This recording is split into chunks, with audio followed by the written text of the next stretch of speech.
Hello everyone, welcome back to my another study vlog. So आज मेरे दिन की शुरुआत हो गई थी 5:30 बजे। आजकल मेरा मन नहीं करता सुबह जल्दी उठने का, पता नहीं, एग्ज़ाम का डर भी नहीं लग रहा है इतना, और टेंशन भी होती है कभी कभी। मतलब लग ही नहीं रहा कि एग्ज़ाम भी आ रहा है, क्योंकि एग्ज़ाम से पहले एनजाइटी वगैरह होने लगती है यार, वो फील ही नहीं होता मेरे को। तो फिर मॉर्निंग में अपना रूटीन बनाया। सबसे पहले मैंने अपना, जो आप देख ही सकते हो, मैंने सबको एक अलग अलग कैटेगरीज में डिवाइड किया हुआ है। उसके बाद फिर मैंने सबसे पहले दिन की शुरुआत ही मैं फॉर्मूला बुक से करती हूँ और नोट्स, और ये ट्रिगोनोमेट्री के नोट्स है जो मैंने अलग से बना लिए थे, और इन्हीं को ही मैं रिवीजन पे ले लेती हूँ, तभी भी मुझे करना रहता है। यहाँ पे टाइम स्पीड डिस्टेंस भी है और कोऑर्डिनेट ज्योमेट्री का भी थोड़ा किया था, बट पूरा नहीं कर पाई थी वो। तो यहाँ पे आप देख सकते हो मैंने यहाँ पे ट्रिगोनोमेट्री करना स्टार्ट कर दिया। और ट्रिगो में ना जो भी फॉर्मूला बुक में इंपॉर्टेंट, फॉर्मूला बुक तो सारी ही इंपॉर्टेंट है, आप लोगों के पास है तो यू मस्ट डू इट, मतलब छोड़ के नहीं जाना। बहुत सारे फॉर्मूले आते हैं कि हमें फॉर्मूला बुक के सीधे डायरेक्ट हम उनको कर सकते हैं, मतलब अगर हमें फॉर्मूला याद हो ना। मेरे मॉक में ऐसे क्वेश्चन आए हुए हैं, और इवन आज भी एक क्वेश्चन आया था, इतना ईजी क्वेश्चन था ना, मेरे को पता भी वो 3/14 में होता है, बट फिर भी मैं कैलकुलेशन नहीं कर पा रही उसकी। आई डोंट नो, थोड़ा स्ट्रेस सा हो जाता है ना उस टाइम पे, वही हो रहा था। एग्ज़ाम देते देते मैं सोच लेती हूँ कि मेरे से नहीं होगा, और उसी वजह से मेरे मार्क्स कम आते हैं मतलब। उसके बाद फिर मैंने यहाँ पे रीजनिंग स्टार्ट कर दिया था। आज मैंने मैथ्स नहीं किया था, मेरा मन नहीं कर रहा था मॉर्निंग में मैथ्स करने का, तो मैंने सोचा रीजनिंग कर लेते। और रीजनिंग में मैंने बताया हुआ है कि मैंने टेस्ट सीरीज सर की ली हुई है आरबीई से, और उसी को मैं यहाँ पे करती हूँ। तो वहाँ से मैंने अभी प्रीवियस ईयर एग्ज़ाम्स को मैं लगाती हूँ। मैंने CHSL तो नहीं किया, बट हाँ CGL कर लिया था, CPO कर लिया था। अभी RPF SI वगैरह के हैं, इनको मैं लगा रही हूँ यहाँ पे। बहुत हार्ड आ रहे थे यार, मतलब 1 गो में तुमसे सॉल्व नहीं होने वाले थे, मतलब मेरे से नहीं हुए, शायद आप लोग कर लो। फिर यहाँ पे मैंने अपना ज्योग्राफी स्टार्ट किया था। ज्योग्राफी मैंने बताया था कि परमार सर के नोट्स में थोड़ा सा कंफ्यूजिंग है, मतलब मेरे को लग रहा था। तो मैं अपने जो पुराने नोट्स है जो मेरे बनाए हुए हैं, मैंने उनको निकाला, उनसे ही पढ़ना स्टार्ट किया। यहाँ पे मैंने पूरी ज्योग्राफीज़ में कवर की हुई है, सारे जो भी कुछ है ना, मतलब ज्योग्राफी में मेरा इस नोट्स में कवर है। तो एक बार मैंने सोचा है कि अपने इन वाले नोट्स से मैं अच्छे से कवर कर लेती हूँ, और उसके बाद फिर परमार सर के नोट से भी एक बार करके देख लूँगी, क्योंकि मुझे सारी चीज़ें तो याद ही है ना। इवन आज तो इसमें ना गोदावरी रिवर की ट्रिब्यूटरी भी मैंने ऑलरेडी याद कर ली थी, और वो मॉक में भी आई थी, पेन गंगा वर्धा, इसमें मतलब बहुत सारी थी, उसमें से बतानी थी कि कौन सी नहीं है, तो वो मेरे को याद था, तो वो मॉक में अच्छा क्वेश्चन बन गया था। तो इसी तरीके से मैंने अपने नोट से ही पढ़ लिया था, आगे सर के नोट से भी पढ़ लूँगी थोड़े टाइम बाद। फिर यहाँ पे मैंने जैसे कि 3 स्लॉट लगाती हूँ, तो 2 स्लॉट में ज्योग्राफी मैंने कर लिया था, और 3rd स्लॉट में मैंने करंट अफेयर रखा हुआ है, क्योंकि एक स्लॉट मेरा प्रीवियस ईयर क्वेश्चन करने का होता है, लेकिन अभी मैं कर नहीं रही हूँ, तो मैंने यहाँ पे ये खाली ना जाए इसकी वजह से मैंने यहाँ पे अपना करंट अफेयर्स का स्लॉट डाल दिया। और इसमें ना आज मैंने ये मिनिस्ट्री वाला किया था, मतलब कौन सी स्कीम्स किस मिनिस्ट्री के अंडर आती है। तो सर के नोट्स, सर की जो PDF ऑलरेडी टेलीग्राम पे प्रोवाइडेड है, सर ने ही प्रोवाइड की हुई है, तो वहाँ से मैंने प्रिंट आउट निकाल लिया था जो भी चैप्टर्स मुझे करने थे। तो यहाँ पे सिर्फ और सिर्फ मैंने आज स्कीम्स का ही निकाला था, और वो भी पूरी नहीं कर पाई थी। 1 घंटे का लेक्चर था, बट आधे घंटे से ज़्यादा का कर लिया था। लेकिन पता है, इतने फैक्ट आ जाते हैं ना, आप लोग याद करने में प्रॉब्लम होती है, मतलब मेरे को तो सच में हो रही थी। मेरे को 2-3 बार इसका रिविजन करना पड़ेगा डेफिनेटली।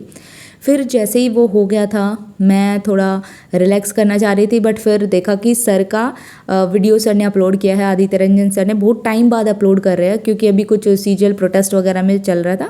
तो यहाँ पे सर ने मोंटे हॉल की जो प्रॉब्लम है ना, मोंटे हॉल, तो वो सर ने कराया था यहाँ पे। मेरे को लगा कि नहीं करूँगी, फिर जब सर ने कॉन्सेप्ट कराया, मेरे को इतना ईजी लगा ना, आई वॉज लाइक कि वाह, इससे अच्छा तो मतलब कोई समझा ही नहीं सकता, और इतना ईजी लगा ना मेरे को करने में। फिर यहाँ पे सर ने बहुत सारे क्वेश्चन प्रोवाइड किए हुए थे ना इसके साथ साथ, तो मैंने वो सब प्रैक्टिस भी किए थे, और नोट डाउन करने जैसा ऐसा कुछ था नहीं, बस क्वेश्चन ही सोल्व किया था। बस थोड़ा सा जो कॉन्सेप्ट था ना, एक बार आप लोग टाइम देकर समझ लोगे ना सर की वीडियोस से, तो ईजिली आप लोग कर लोगे। फिर मुझे लगा कि और क्वेश्चंस लगाने चाहिए, और तुरंत ही मेरे पास गगन सर की नोटिफिकेशन भी आई थी, मतलब नोटिफिकेशन नहीं आई, यूट्यूब में स्क्रॉल कर रही थी तो वहाँ पे मिला। मुझे लगा एक बार देखते हैं सर ने क्या नया कराया है। तो इनका भी 40 मिनट्स का कुछ लेक्चर था, तो वहाँ पे मैंने इनका कंसेप्ट नहीं समझा, क्योंकि concept already Aditya Ranjan sir से कर लिया था। तो नॉर्मली क्वेश्चन थे, और मैंने सारे बना लिए थे बिना सर के सोल्व कराए, मैं ऑलरेडी सोल्व कर चुकी थी। तो मेरे को सही लगा कि आदित्य रंजन सर ने अच्छा कराया है। मैं आपको एनालिसिस भी दिखा सकती हूँ, मतलब एवरेज बता देती हूँ। पहले तो इंडिविजुअल मार्क्स देख लो यहाँ पे, ठीक है, और फिर इसके बाद ये एवरेज आ गया, और इसके बाद मैं आप लोगों को दिखा देती हूँ कि मैंने क्या सिली मिस्टेक्स की है। मतलब देखो, मैथ्स में देखते हैं सबसे पहले। मैथ्स में ना जो ये क्वेश्चन था, ये तुरंत बना लिया मैंने, मतलब I didn't take even 20 seconds, और जब मैं वो करने मतलब टेस्ट दे रही थी ना, तब मैंने इसको ट्राई करा था, 1 मिनट 28 सेकंड दिया हुआ है, मेरे से नहीं बना था। मतलब इतना पागलपंती, मैं नहीं पता किसी डायरेक्शन में जा रही, मुझे लगा हार्ड है और ईजी था यार, बहुत ईजी था। दूसरा मेरा ये वाला, ये किसको नहीं पता यार, 3/14 होता है, रिमेनिंग 3 रहता है, पूरा एरिया 14 रहता है, तो वो निकालना था। नहीं पता उस टाइम दिमाग में क्या चल रहा था। ठीक है, ये वाला मैं मानती हूँ कि मैंने गलत तरीके से बना दिया था, चलो ठीक है, मानती हूँ ये गलत हो सकता है। ये वाला कैसे नहीं बना मेरे से, इसमें मैंने पता है क्या गलती की है, इसमें मैंने क्वार्टर को 4 से मल्टीप्लाई कर दिया, 3 से मल्टीप्लाई करने के बजाय। मैं हमेशा इसमें कन्फ्यूज़ रहती हूँ। और ये वाला यार कसम से मैं ये जो पॉइंट है ना, स्पीड और डिस्टेंस देखा, बस मैं यहाँ पे एंगल के बाद पढ़ाई था 30 सेकंड, इसके बाद मैंने छोड़ दिया, मुझे लगा शायद मेरे से नहीं बनेगा। और इतना ईजी है ना, मैंने पूरा पढ़ा भी नहीं क्वेश्चन। सिमिलरली यहाँ पे यार इसमें मतलब मीडियन वाला फॉर्मूला मेरे को पता भी था, एवरीथिंग आई ट्राइड, मीडियन मेरा 14 आ भी गया था, उसके बाद नहीं पता, मुझे लगा कि ज़्यादा ही टाइम दे दिया तूने, इसको छोड़ दे, मैंने छोड़ दिया। यार कसम से इतना गुस्सा आ रहा है ना, अभी मैथ्स के क्वेश्चन सारे डूएबल थे, सारे के सारे। और ये लास्ट वाला, इसमें देखो पूछा हुआ है sum of smallest and largest of these numbers, और मैंने सिर्फ इसकी स्मॉलेस्ट नंबर निकाला, मैंने बस इतना ही पढ़ा स्मॉलेस्ट, मुझे लगा स्मॉलेस्ट नंबर पूछा, मैंने 40 टिक कर दिया। मतलब इतनी पागलपंती की है। इंग्लिश में चलो मानती हूँ ये मेरे गलत है, इट्स ओके, ठीक है। उसके बाद रीजनिंग में भी मेरे को लग रहा है कि ये वाला जस्टिफाई नहीं करता मैं अपने आप को जो बोलूँ, ये वाला इतना इजी क्वेश्चन था यार।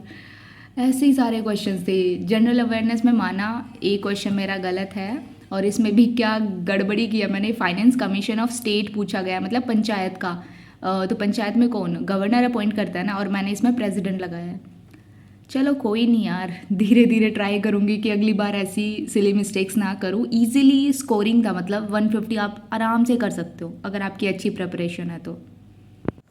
और ना फिर मैथ्स में मेरा ज्योमेट्री करने का था कि डिसाइड किया हुआ था मैंने, बट फिर मेरा मन नहीं किया ज्योमेट्री करने का, ना टेस्ट लगाने का मन नहीं था ना मेरा।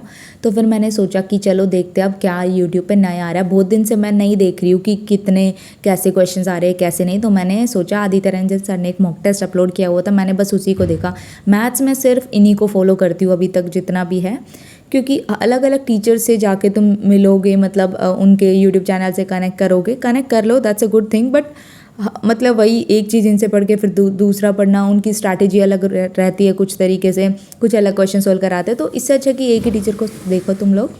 और इन्होंने जितने भी क्वेश्चन कराए थे मैं सारे कर चुकी थी। मतलब ऐसे होता है ना कि पहले तुम मैं वीडियो पॉज करके पहले खुद सोल्व कर लेती हूँ। बस एक क्वेश्चन था टाइम स्पीड डिस्टेंस का, वो टाइम स्पीड डिस्टेंस करते टाइम भी वो क्वेश्चन आया था और उसमें मेरे को प्रॉब्लम हुई थी, बट उस टाइम जैसे तैसे वो हो गया। फिर मेरे को याद नहीं रहा कैसे मैंने सोल्यूशन किया। सर ने बोला उनको वो कराएंगे, बट मैंने पूरा लेक्चर तो नहीं लगाया है, तो शायद वीडियो के एंड में सर ने कराया होगा, आई एम नॉट श्योर। तो वो क्वेश्चन थोड़ा लगा मुझे हार्ड है, वरना और तो सारे ईजी थे। और फिर एट द एंड इंग्लिश मैंने स्टार्ट किया था, और इंग्लिश में आज मैंने एंटोनिम स्टार्ट किया हुआ है। सिनोनिम मेरा पार्ट हो गया है पूरा, और एक दिन में ना मैं हाफ करती हूँ, लाइक 1000 है तो 500, 1200 है तो 600, 1400 700, तो इस तरीके से मैं करती हूँ। और यहाँ पे जो भी मेरे को लग रहा था ना नहीं पता, वो मैंने नोट डाउन करना स्टार्ट कर दिया था। मैं हर बार नई तरीके से नोट डाउन करती हूँ, क्योंकि हर बार जैसे कि पहले बार में मैंने पढ़ा तो 20 आए, दूसरी बार में 10 आए, तीसरी बार में 7 8, इस तरीके से मतलब कम होते जाते हैं। और मेरे को लिखना ऐसे अच्छा लगता है, पढ़ते पढ़ते मुझे अच्छे से याद हो जाता है। और साथ में फिर स्पेलिंग्स का भी होता है, बहुत इशू होने लगा है आजकल तो मेरे को स्पेलिंग में ना, तो हार्ड स्पेलिंग्स मॉक्स में पूछी जा रही है।